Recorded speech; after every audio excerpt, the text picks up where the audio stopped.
back. So this will be my second intro. First one I did, I thought I was fine today. Stomach still acting up a little bit, so haven't eaten yet. Thought I could post a little bit before eating, and I will adjust my meals a little bit today. And training will be adjusted as well. Probably won't do back, I probably will just do cardio and some calves maybe. All-time low or prep low, 102.3, so that is dropping real fast. I won't try to eat anything else today. I will eat my meals, just a little bit less rice, I think.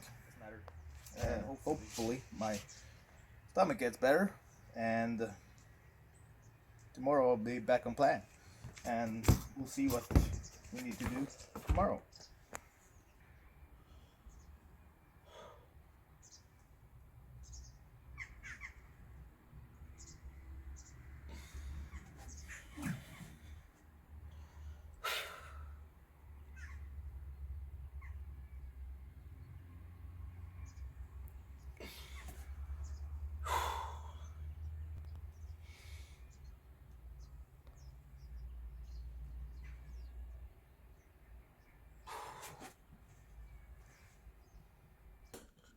So when it comes to posing and what I look for, it's a couple of things that you probably need to know. And the first thing is, the difference between being full and being flat. On top of that, you have inflammation. So my legs after a workout have inflammation, and inflammation also takes away the separation in your legs, and it will look very watery. This is just caused by swelling. If you train that hard, that will happen no matter what. So every third or fourth day, I train legs. So this is one thing that I always look at. How many days ago did I train legs? But today the problem was just being flat. I can see it in my legs and my back mostly, just because my chest and shoulders and arms, they tend to hold a little bit better on days that I go low. And I didn't plan to go low yesterday, but getting sick, things happen. Went to the gym, trained calves, did 3 exercises. 1 leg press where I focus on the stretch, 1 seated, and the seated calf raise are because you want to hit that contracted part. And if you don't have a machine like this, you can do it in a way I can show you right away now. And you don't need a machine, you just need some stability, and you do it like this. You need to bend your knees if you want that contraction in your calves. That's why you train with straight legs and with bent knees. And the last exercise I did was calf raises in the Smith machine. When it comes to diet today, I will play it by ear, just because I need to get enough food in so I don't get one of the biggest problems is if you skip too many meals, or you have too long of a down period or a low period, you tend to get cravings, you tend to mess up on your diet. And I personally think the biggest reason why people are doing all this low days, high days, cheat meals, all this is just because people are bad at diet.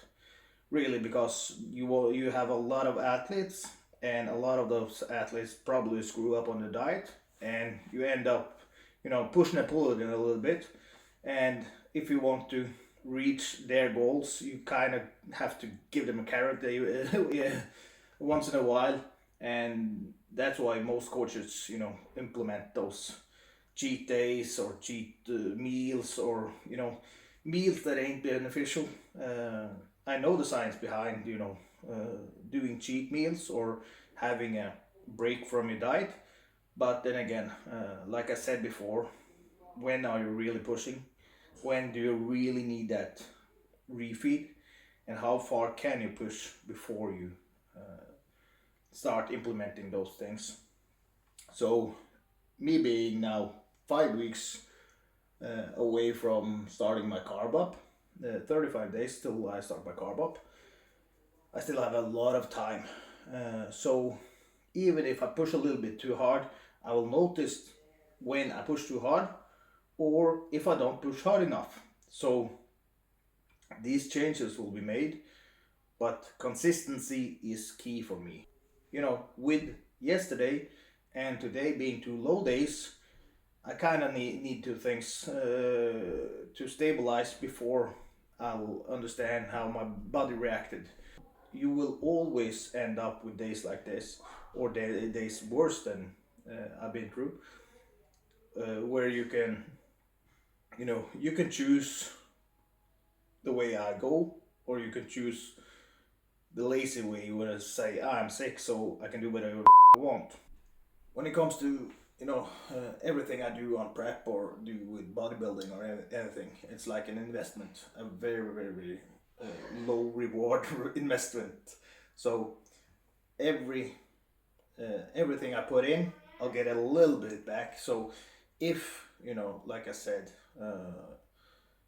if I stick to the plan, if I do everything according to plan, if I cross all the T's and I dot all the I's, and I know that I've done everything, I will be at the best I can be. And when the day comes, then when it's over, you can look back and you say, okay, that period of time or that prep, you do things to test yourself, and you do things to prove to yourself that you can do it. So in a way, you should be proud.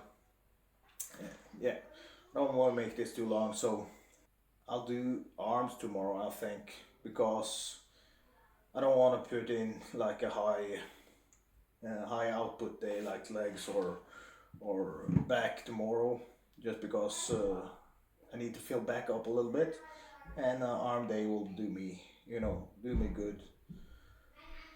Probably very similar to last time, but we'll see how the days goes, and I'll film a little bit if I find something to film about, or talk about. I always find something to talk about, don't I?